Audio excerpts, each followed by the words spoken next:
I was actually thinking the other day, those who've made real money, can you please stand up?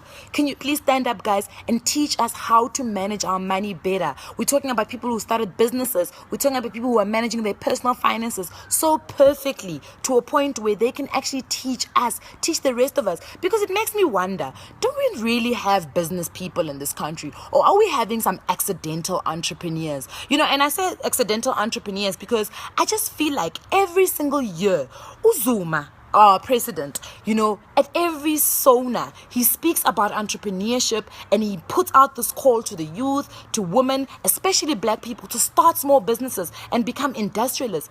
How? Njani, Mr. President, how do we start this when consumer studies at school is an elective? Students at schools, at high schools, have a choice to whether they want to elect consumer studies or not. I'm baffled. I'm baffled because I feel like it doesn't matter what you want to study. At the end of the day, you are a business.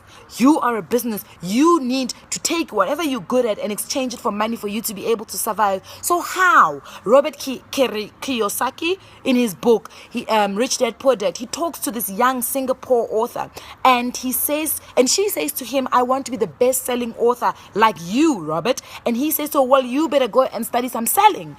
And she's like, selling me, so I must become a salesperson. And Robert points out that he is not the best writing author, he is the best selling author. And that's the reality of life, is that we are so many years behind the other countries. We're so many years behind the first world countries, and we need to catch up. We need to play a catch-up game, because in reality, we need to have a culture of entrepreneurship. We need to train ourselves from a young age to be business people, to think like business people, to understand entrepreneurship. And that for me is very, very important at this point. I feel like sometimes we sit around and we tell people start businesses, and then you're just like, where? How? Where do we just fetch this business that's like sustainable and ready to just make me money? Like, is that even a thing, huh? Hello, it doesn't just happen like that. But the fact is that business ideas are not original. Business ideas are rarely ever original. People just keep repeating the same businesses. I mean, ShopRite, Pick and Pay, Spar, those are also Boxer, Cambridge, those are all supermarkets. They all sell exactly the same thing, but they're all killing it. And that's the reality of business, that it's a mental shift that we need to understand. It is a culture that we need to first of all breed, and then nurture, and then practice. And that's important. Not all of us are born with this business acumen that everybody seems to have when they're running businesses, but it is possible. It's possible through practice and through nurturing it and through education. We need to start breeding entrepreneurs in this country. And for me, what's very, very important is that everything that we're doing needs to actually just become a change in mind, a change in shift. And how do we become more money conscious? Even in our relationships with our lovers, even with our families, we need to have a sort of conversation, because money, whether you have it or whether you don't have it, it can breed contempt.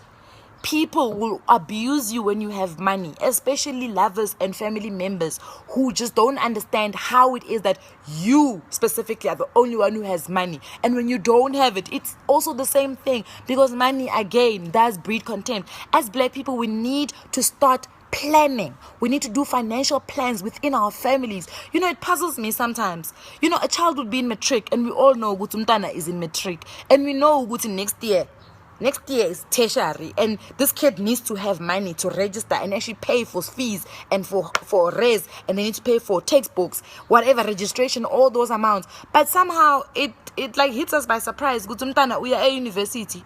It hits us by surprise. Like, there's certain things that hit us by surprise, like a child's education. When you gave birth to a child, you knew this child at the end of the day needs to be educated at some level in their life. But no, it's Russian roulette. We're playing Russian roulette with our children. Hey? We're playing this Russian roulette. Maybe it'll pass.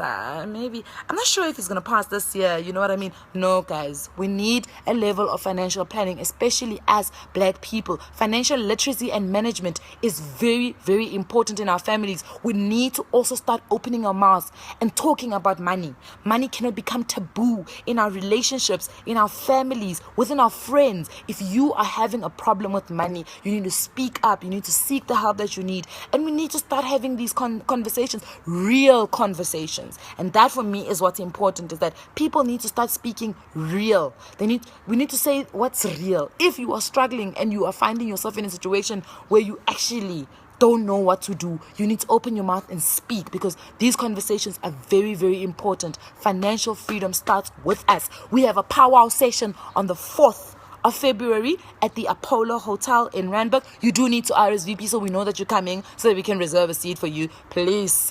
I know that RSVP is not in our nature, but let's try and practice it. So yeah, man, hope to see you guys there. We'll be talking about personal finances and how to slay this year.